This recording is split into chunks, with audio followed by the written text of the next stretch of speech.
Buletin 1.35 September bersama saya Azlianti Ibrahim, tajuk utama tengah hari ini.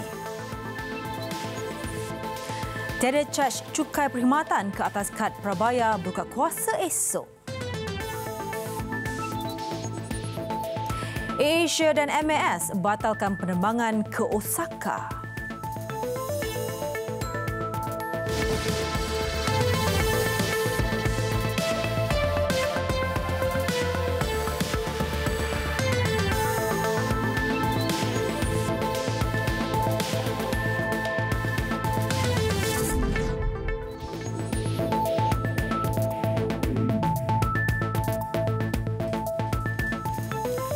Bismillahirrahmanirrahim. Assalamualaikum dan salam sejahtera. Semua syarikat pembekal perkhidmatan telekomunikasi kad Prabaya diarah mengecualikan cukai perkhidmatan kepada pelanggan warga negara Malaysia hari ini. Kementerian Kewangan dalam satu kenyataan mengarahkan pengecualian itu dikuatkuasakan esok. Menterinya Lim Guan Eng berkata langkah itu perlu bagi mengatasi syarikat-syarikat telekomunikasi yang menghadapi kesukaran untuk mengubah sistem mereka dengan segera. Tambah beliau, pengecualian itu bersandarkan kepada Seksyen 34-3-A Akta Cukai Perkhidmatan 2018. Dengan pengecualian ini, pelanggan akan mendapat nilai kredit penuh apabila membuat tambah nilai dan tidak lagi dikenakan cukai perkhidmatan. Semua syarikat telekomunikasi turut disaran mengambil tindakan segera bagi mematuhi penetapan pengecualian cukai perkhidmatan terbabit.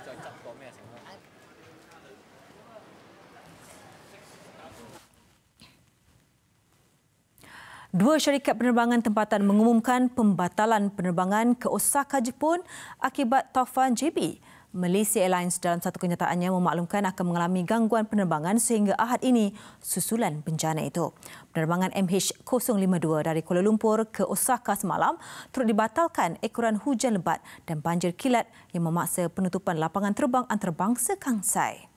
Dalam kenyataan itu juga, Malaysia Airlines akan terus memantau perkembangan semasa di Osaka. Sebarang penerbangan berkaitan akan dimaklumkan sebaik mendapat pengesahan keadaan cuaca daripada pihak berkuasa lapangan terbang Kansai.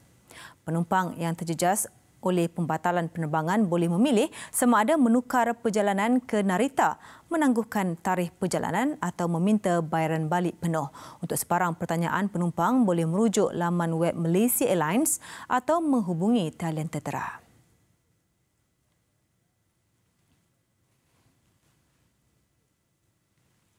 Dan sementara itu, Asia dalam nasihat perjalanan pula memaklumkan sebanyak 11 penerbangan ke Osaka bermula dari 3 sehingga 6 September telah dibatalkan.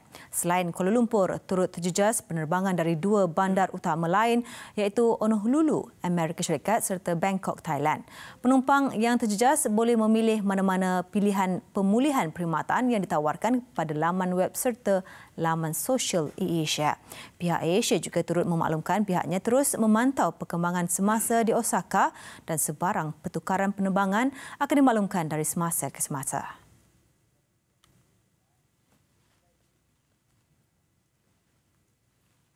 Dan sementara itu, beberapa lapangan terbang utama terus lumpuh selepas taufan membadai pantai barat Jepun sejak tengah hari semalam. Ribuan penumpang terkandas. Angka korban terkini taufan JB disahkan meningkat kepada 9 orang. Taufan dengan kelajuan 216 km sejam ini membawa hujan lebat menyebabkan ratusan penduduk cedera terkena serpihan diterbangkan angin kencang. Membayangkan kuatnya kelajuan taufan itu, sebuah kapal tangki seberat 2,500 tan yang sedang berlabuh di Teluk Osaka hanyut dan merempuh jambatan yang menghubungkan lapangan terbang antarabangsa Kansai. Bencana ini memaksa 30,000 penduduk dipindahkan.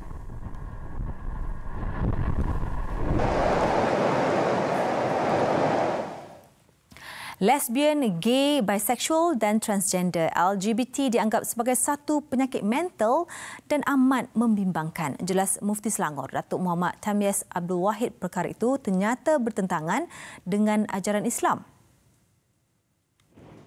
Justru bagi membendung gejala negatif tersebut, Jawatankuasa Fatwa Negeri Selangor telah mengambil beberapa inisiatif dengan memutuskan beberapa panduan hukum yang jelas bagi merungkai persoalan berkenaan. Katanya, mesyuarat Jawatankuasa Fatwa Negeri Selangor yang bersidang pada 1993 bagi melihat impak gejala negatif ini telah memutuskan bahawa perkahwinan maknya selepas ditukar jantina kepada perempuan adalah tidak sah dan dikira haram kerana bertentangan dengan syariah Islam dan bid'ah. Selain itu, Jawatankuasa Fatwa Negeri juga memutuskan penukaran jantina maknya kepada perempuan melalui pembedahan adalah bertentangan dengan Islam dan Allah Subhanahu Wa Taala melarang mengubah kejadiannya.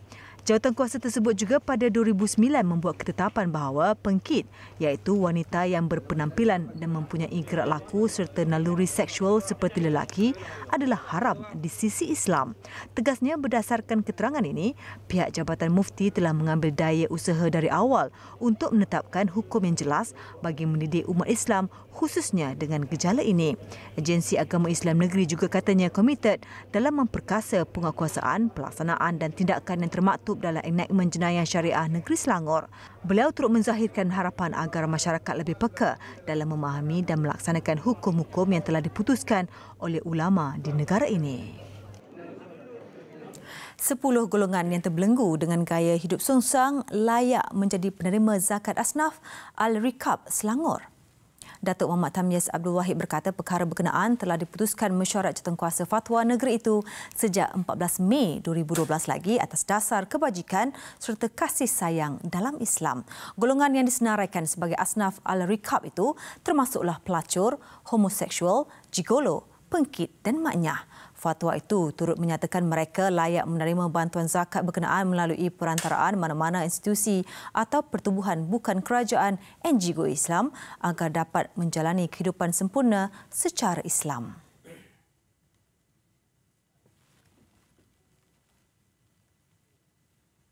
Isu penamatan kontrak pengusaha kem program latihan khidmat negara PLKN akan dibentangkan kepada Perdana Menteri Tun Dr. Mahathir Mohamad hari ini.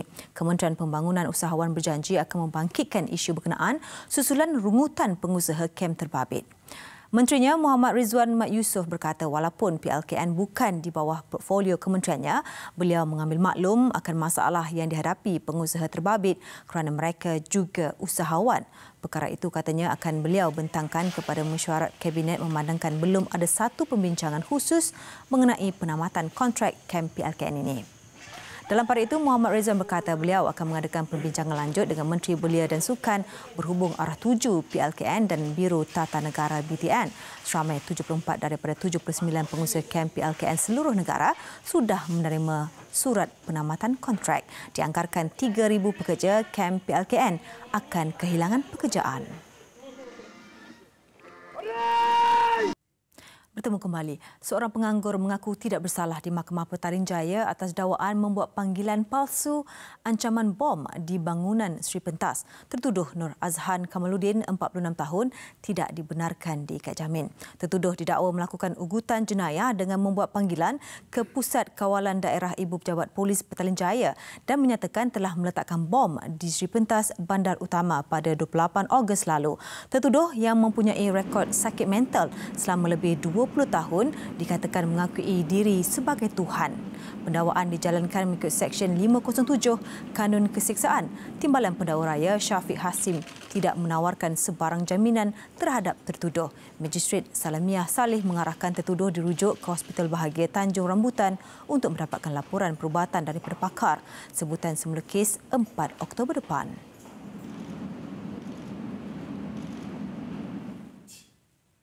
Di Mahkamah Session Kuantan Pahang, seorang pekerja ladang sawit mengaku tidak bersalah atas pertuduhan merogol anak kandungnya berusia 11 tahun awal bulan lalu. Tertuduh didakwa merogol anak perempuannya di kediaman keluarga berkenaan di Sungai Isap kira-kira jam 4 petang 3 Ogos lalu. Pertuduhan dibuat mengikut Seksyen 376-3 Kanun Kesiksaan. Sabit kesalahan, tertuduh boleh dipenjara minimum 8 tahun dan tidak melebihi 30 tahun serta boleh dikenakan sebat tidak kurang 10 sebatan. Kes dikendalikan Timbalan Pendakwa Raya Farahah Muhammad Nazari manakala tertuduh tidak diwakili peguam. Hakim Dazuki Ali tidak membenarkan jaminan terhadap tertuduh. Sebutan semula kes 4 Oktober depan.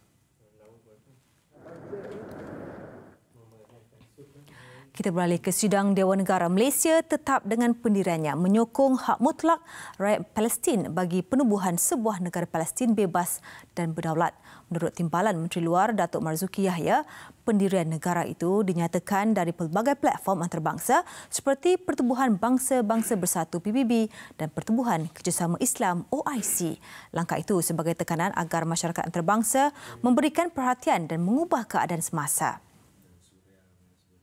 Malaysia akan terus menyeru Majlis Keselamatan PBB bagi penyertaan di dalam debat terbuka mengenai isu Timur Tengah yang diadakan pada setiap bulan supaya memainkan peranan lebih aktif dan melaksanakan tanggungjawabnya sebagaimana termaktub di dalam piagam PBB bagi mencari penyelesaian yang berkekalan kepada konflik Palestin dan Israel. Beliau berkata demikian bagi menjawab soalan Senator Dr. Mohamed Noor Monuti dalam pertanyaan jawab lisan pagi tadi.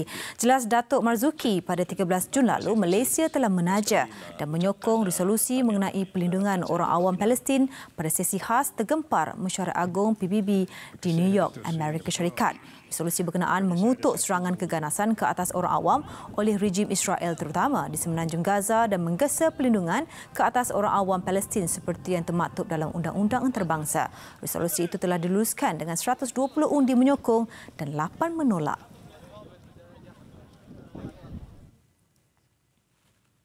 Dalam pada itu, Kementerian Luar turut mempertimbangkan cadangan supaya ditempatkan Duta Khas Malaysia di Palestin bagi mengetahui secara rapat perkembangan di negara bergolak itu. Itu bagi saya itu satu cadangan yang baik. Yang mana sekarang juga kita walaupun kita tidak ada duta di sana, tetapi kita juga selalu mengambil perhatian tentang kedudukan di Palestin melalui dutanya di Kuala Lumpur. Dan juga rakan-rakan kita yang berada di Jordan dan juga di Mesir. Jadi bagi berkenaan dengan cadangan yang diutarakan oleh Yang Berhormat, saya rasa ini satu cadangan yang baik dan saya akan cuba bawa berbincang di dalam kementerian nanti. Terima kasih. Cadangan itu dikemukakan Dr. Mohamed Noor Monuti ketika soalan tambahan. Mengulas lanjut, Datuk Marzuki berkata menerusi tabung bantuan rakyat Palestin sebanyak kira-kira RM500,000 dikumpulkan. Derma itu disalurkan melalui badan bukan kerajaan NGO seperti Agensi Kerja dan Bantuan untuk Pelarian Palestin Pertubuhan Bangsa-Bangsa Bersatu UNRWA.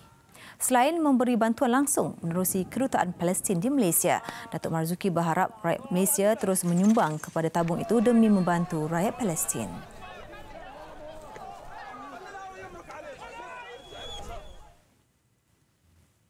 Setelah 2 tahun diusahakan, rangka kerja dasar industri 4.0 nasional bakal diumumkan oleh Perdana Menteri Tun Dr. Mahathir Mohamad menjelang minggu kedua Oktober ini. Ketua Setiausaha Kementerian Perdagangan Antarabangsa dan Industri MITI, Datuk Isham Ishak, mengharapkan peruntukan lebih RM150 juta setahun daripada kerajaan bagi menyokong usaha automasi dan pemodenan ini. Because a lot of it has to do with automation. Trying to support the soft loan, SLSAM loan that we have, soft loan for automation and modernization that we have under MIDF. For the 5 years under RMK11, we have 750 million and we get 150 million annually to support this. If we can get more of this, and now we know which area to focus on in the automation, we hope that we can reduce the dependency on foreign workers and also enhance the productivity of the company. Jelas beliau, rangka kerja yang bakal dilancarkan ini akan membantu khususnya perusahaan kecil dan sederhana PKS dalam meningkatkan daya saing dan turut terbabit dalam rangkaian pengeluaran global. Terdahulu berlangsung Majlis Makan Malam Merdeka 2018 Invest KL. Selain Datuk Isham yang juga ahli panel turut hadir, Menteri Wilayah Persekutuan Khalid Abdul Samad serta Timbalan Menteri Pembangunan Wanita, Keluarga dan Masyarakat Hannah Yeoh.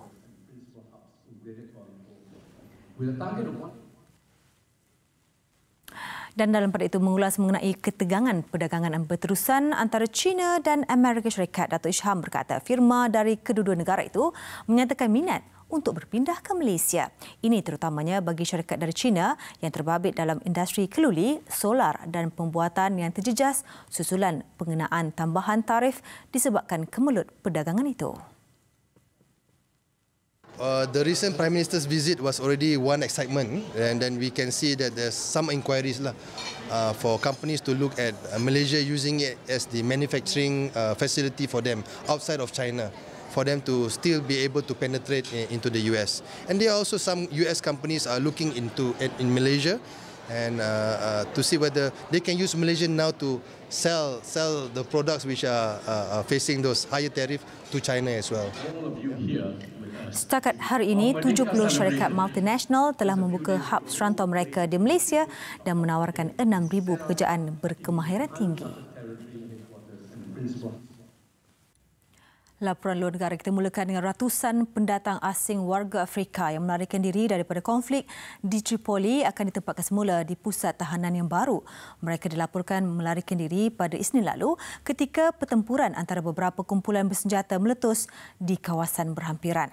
Pihak berkuasa memaklumkan pada ketika ini kumpulan pendatang tersebut berada di sebuah ladang di Crimea dan akan dipindahkan segera.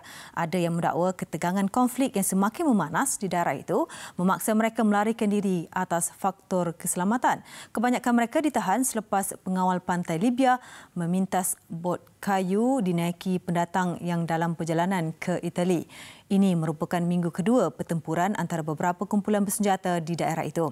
Pertubuhan Bangsa-Bangsa Bersatu PBB dilaporkan berkata rundingan gencatan senjata telah dicapai, namun kaedah pelaksanaannya masih belum dimuktamadkan.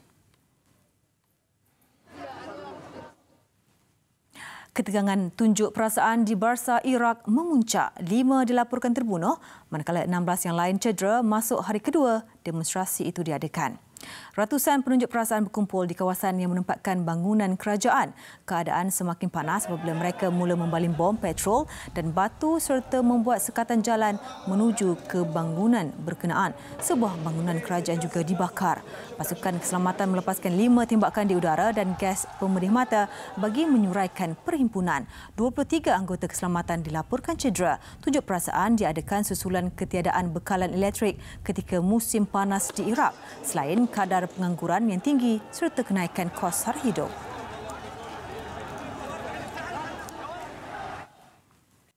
Sukan skuad bola sepak kebangsaan berlepas ke Taiwan awal pagi tadi sebagai aksi persahabatan pertama dengan pasukan negara berkenaan Jumaat ini. Walaupun membariskan beberapa muka lama yang dipanggil semula, bagi jurulatih ini peluang buat pemain-pemain membuktikan kemampuan. Untuk dua perlawanan away ni sebagai satu pentas ujian pemain lagi lah. Kita masih lagi mencari-cari keserasian atau kombinasi yang terbaik untuk kempen AFF Suzuki Cup nanti. Of course kali ini kemungkinan ramai juga pemain yang tak bersama kita, tetapi ini adalah peluang terbaik untuk pemain yang diturunkan untuk memberi keyakinan kepada pihak coaching staff. Dijadualkan bertemu Taiwan Jumaat ini, skuad negara kemudiannya akan bertandang ke Phnom Penh menentang Kemboja 3 hari kemudian. Antara yang dipanggil semula menyertai skuad kebangsaan termasuklah penjaga gol JDT Farizal Marlias. Kali terakhir dia menyarung jersey kebangsaan adalah 4 tahun lalu ketika beraksi di kejohanan AFF Piala Suzuki 2014. Dan selepas penggantungannya yang dikenakan AFC ke atasnya tahun lalu, Farizal kembali menarik minat Cheng Ho menerusi persembahan cemerlangnya bersama JDT. Kita beralih ke saingan Piala Cabaran 2018. 2 perlawanan berlangsung semalam membabitkan aksi kumpulan A. Paling menjadi tumpuan pertemuan UKM FC menentang Terengganu FC 2 di Stadium Majlis Perbandaran Selayang. Kemenangan 3-1 yang diraih TFC 2 menyaksikan pasukan dari Pantai Timur ini melonjak ke kedudukan teratas kumpulan. Turut ceria mengutip 3 mata Negeri Sembilan yang kembali mencerahkan peluang untuk mencabar 2 pasukan teratas. Aksi sengit seperti diduga berlangsung antara UKM FC dan Terengganu FC 2 di Stadium Majlis Perbandaran Selayang. Dan seawal minit kelima, TFC 2 terlebih dahulu di depan menerusi jaringan Sebastian Turret. Penguasaan yang disajikan TFC 2 menyaksikan skuad kendalian jurulatih sementara Tengku Hazman Raja Hassan selesa menggandakan kedudukan menerusi Akane Sande Wasiu pada minit ke-26. Bagaimanapun minit ke-33 UKM kembali lega berjaya merapatkan kedudukan 2-1 hasil jaringan penalti Michael Jizizi. Cuba bangkit selepas rehat, usaha UKM jelas tidak menjadi.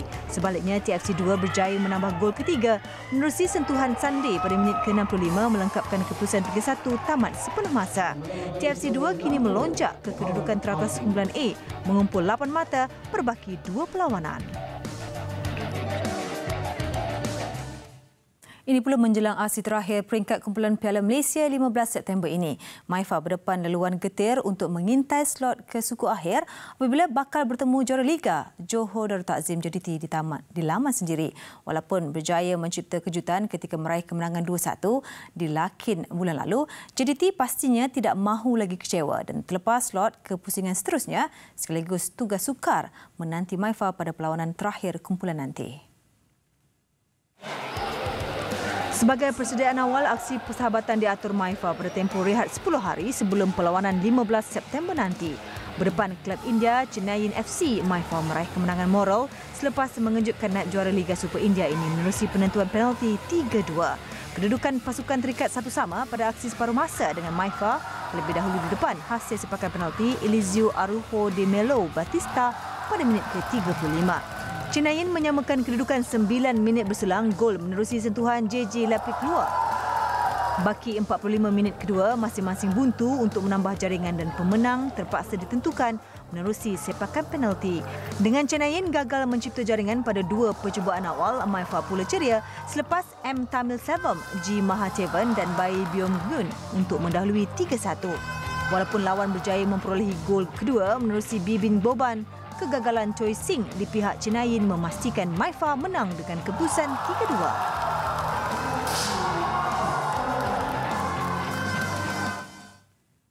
Pelumba Quick Step Floors Evia Viviani kah mengungguli peringkat ke-10 perlumbaan basikal jelajah Spanyol 2018. Ini kemenangan peringkat kali kedua Viviani selepas turut melakukannya pada peringkat ketiga perlumbaan sebelum ini. Cuma jersey merah pendahulu keseluruhan masih kekal milik Simon Yates dari pasukan Michelson Scott.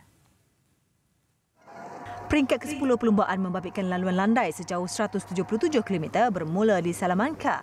Dan peringkat ini jelas pelumba-pelumba lebih selesa bergerak dalam satu peloton besar walaupun ada pecahan dibuat membentuk kumpulan kecil 2 pelumba. Tidak ketinggalan cubaan yang dilakukan pasukan Movistar menerusi Nairo Quintana dan Andre Amador. Namun menuju penamat di Fermoselle, pelumba-pelumba mula memecut dalam satu kumpulan besar. Cuma kelebihan taktikal yang dibuat pasukan Quick Step Floors memberikan kelebihan kepada Ilya Viviani untuk muncul pelumba pertama melepasi garisan penamat.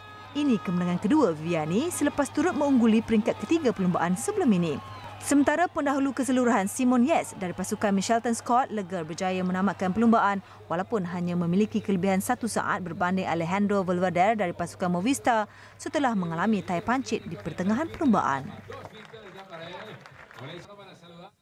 Selepas penyingkiran Roger Federer, giliran juara bertahan kategori wanita Sloane Stephens pula ditunjuk jalan keluar. Berdepan pemain ranking ke-18 dunia, Anastasia Sevastova, Stephen terpaksa akur dengan permainan kemas pemain Latvia itu yang menang straight set untuk ke separuh akhir. Memang satu lagi keputusan mengejutkan pada saingan terbuka Amerika Syarikat kali ini selepas pemain tuan rumah Sloane Stephens pula tersingkir. Penguasaan jelas disajikan Anastasia Sevastova sejak dari set pertama lagi menang 6-2. Stephens bagai hilang tumpuan gagal untuk memberikan cabaran apabila turut terlepas set kedua 6-3. Sekaligus pentas separuh akhir pertama Sevastova dalam kejohanan bertaraf Grand Slam. Menanti di pusingan seterusnya bekas pemain nombor 1 dunia Serena Williams.